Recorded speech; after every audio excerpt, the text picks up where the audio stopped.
Olá pessoal, sejam bem-vindos a mais um vídeo e hoje vamos falar sobre o que são investimentos, tá? Então não é só a parte de investimentos financeiros, mas olhando esse termo de uma forma bem abrangente, bem holística, tá? Então, por definição, investimento significa aplicar recursos em algo produtivo e com isso esperando obter algum retorno futuro. Então não necessariamente os investimentos eles são apenas financeiros, tá? Lógico, vamos ver muitos ali cuja maioria seja investimentos financeiros, mas temos outros tipos de investimento também. Por exemplo, como a educação, quando a gente paga um curso hoje, ou de repente não está nem pagando, mas está investindo tempo naquela capacitação, na sua educação, porque com isso você pensa ter um retorno no futuro, seja um aumento de renda, seja um aumento de conhecimento, mas também é um investimento. Então estamos aplicando recursos, né, seja dinheiro ou tempo, ou algum outro tipo de recurso, para ter algum tipo de retorno. Saúde também é um investimento. Quando nós estamos mantendo hábitos saudáveis, então nós estamos deixando de ter hábitos ruins. Então entra até o conceito de custo de oportunidade, que eu não vou falar aqui agora. Mas cuidar bem da saúde evita custos com tratamento de doenças no futuro. Investimentos financeiros, como que eu vou falar mais adiante, que envolvem comprar títulos públicos, partes de ações, fundos que gerem algum tipo de rendimento, criptomoedas, enfim. Então são investimentos financeiros, que nós também objetivamos algum retorno financeiro. E até mesmo negócio próprio, quando a pessoa está querendo empreender, ela tem que dedicar capital, ela tem que alocar fatores de produção, como matéria-prima, mão de obra, capital intelectual, recursos financeiros, tudo isso para poder fazer com que a sua empresa cresça, que ela consiga cumprir com seus objetivos e com isso obter lucros também. Então vimos aqui que investimento vai muito além de apenas investimento financeiro, tá? Então um breve histórico sobre os investimentos. Desde a antiguidade nós já temos alguns exemplos, né? Então seja ali envolvendo grãos ou metais, enfim, mas nós temos ali formas rudimentares de investimentos, formas mais primitivas, não tão complexas como hoje, como até citei em outro vídeo na Mesopotâmia, que alguns produtores não tinham recursos, mas pegavam emprestado de outros que tinham e quando tivesse a colheita pagavam ali com o excedente. Esse tipo de atividade já existia há muito tempo, não é produto dos tempos modernos. Na Idade Média, nós também já temos exemplo de mercadores ou mesmo nobres financiando expedições, até mesmo antes da Idade Média, no Império Romano, na Grécia, nós já temos exemplos disso. No Renascimento, interessante, né, que famílias como os Médici, eles financiaram muitos avanços culturais, inclusive eles financiaram artistas que colaboraram com grandes produções artísticas também, bem como grandes navegações, que ainda aconteceu no período do Renascimento. Na Revolução Industrial tivemos muitos investimentos ali em ferrovias, fábricas, novas invenções, e aí já começa a pegar um pouco mais forte na parte de bens de capital. Então, por exemplo, ferrovias. Quando você investe em ferrovias, você tem menores custos, menor tempo para transporte. E isso, no longo prazo, vale muito a pena, porque você começa a tornar a sua estrutura logística mais produtiva e novos negócios surgem, enfim, e os ganhos são infinitos. Bem como novas invenções, que você começa com essas novas invenções a ser mais produtivo, a utilizá-las para produzir mais em menor tempo. E até mesmo na atualidade, né, que o mercado financeiro ele já está relativamente mais democratizado, no sentido de que qualquer um consegue comprar um título do Tesouro, se quiser, qualquer um pode investir em ações, criptomoedas, então ele está bem mais democratizado. Qualquer pessoa que consiga poupar um valor consegue pegar e investir. E por que investir? Esse já é um ponto crucial. Por que eu vou pegar, ao invés de estar gastando ele ou deixando ele embaixo do colchão, por que eu invisto? Por que eu coloco ele em alguma atividade produtiva?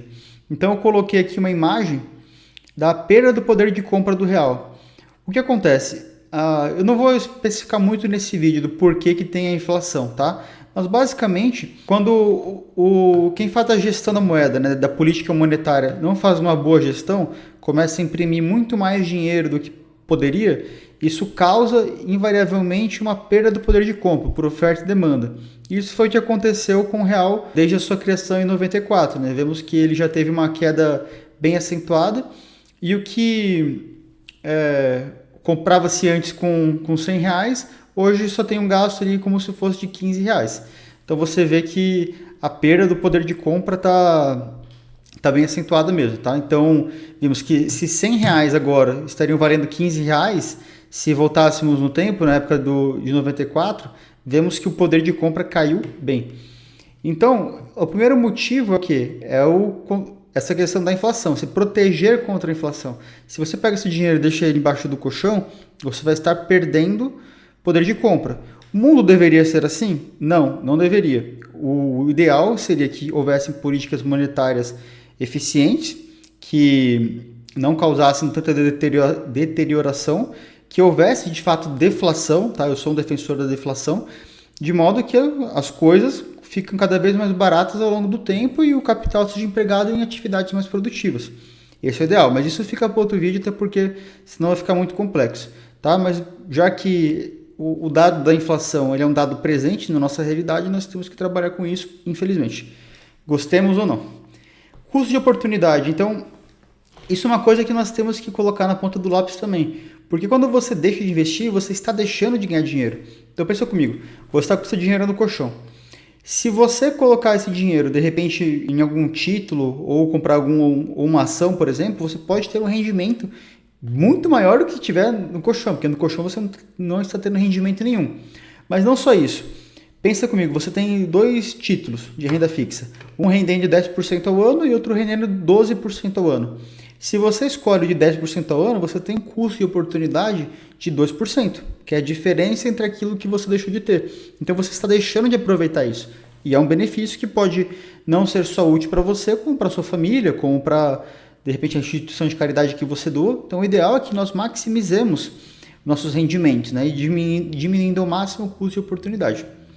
Aumento do fluxo de caixa. O que é o fluxo de caixa? É quando você está tendo rendimentos ali em certo período. Você está recebendo recursos que você pode aplicar imediatamente. Então, com isso, você aumenta suas fontes de renda e você passa a ter que trabalhar cada vez menos para poder bancar o seu padrão de vida.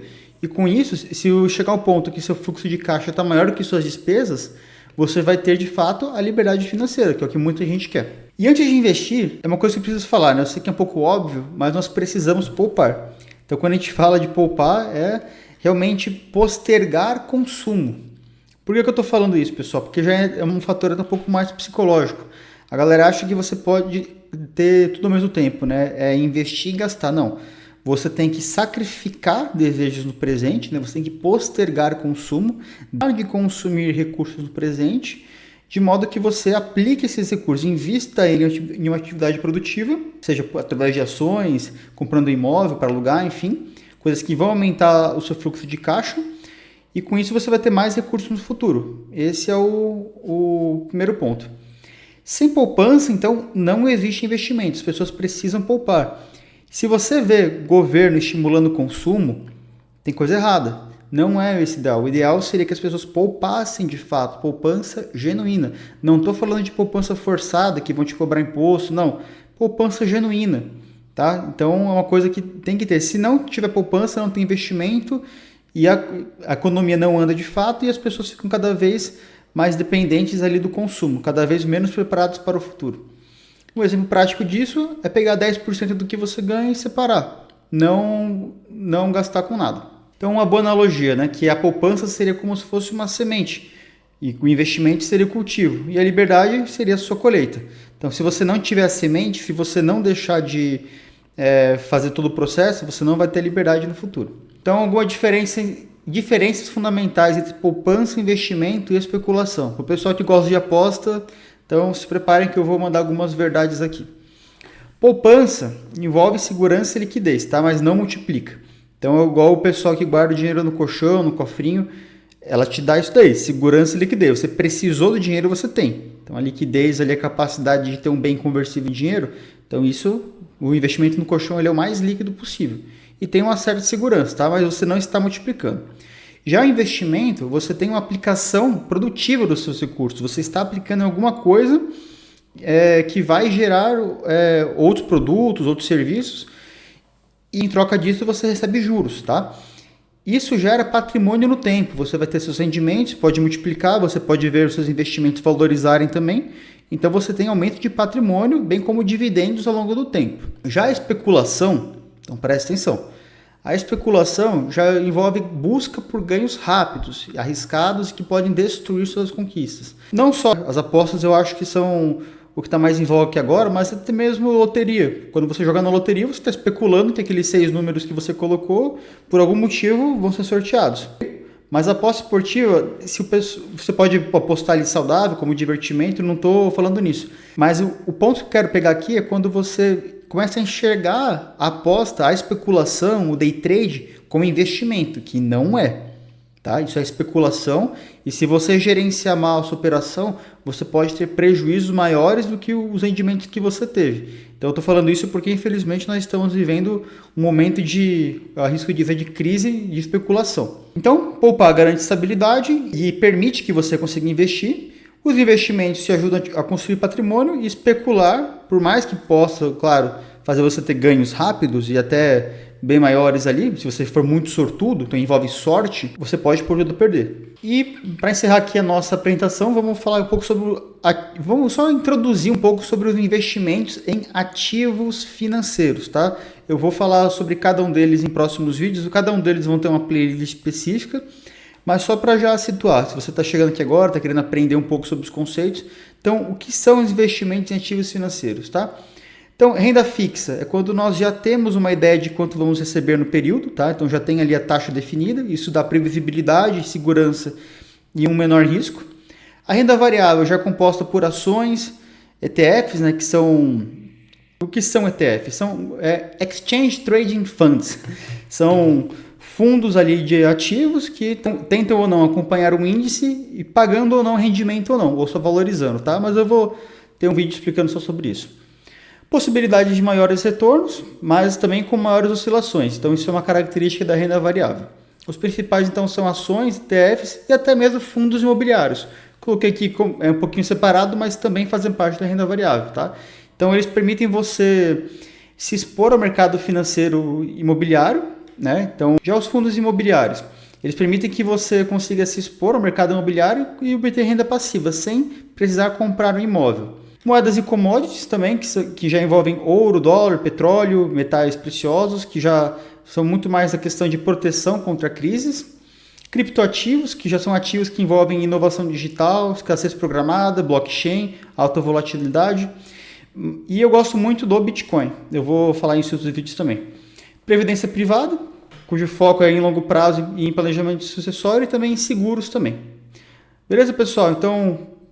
isso é tudo por esse vídeo. Caso tenha ficado com alguma dúvida, queira entrar em contato, segue então o meu QR Code na tela e nos vemos no próximo vídeo.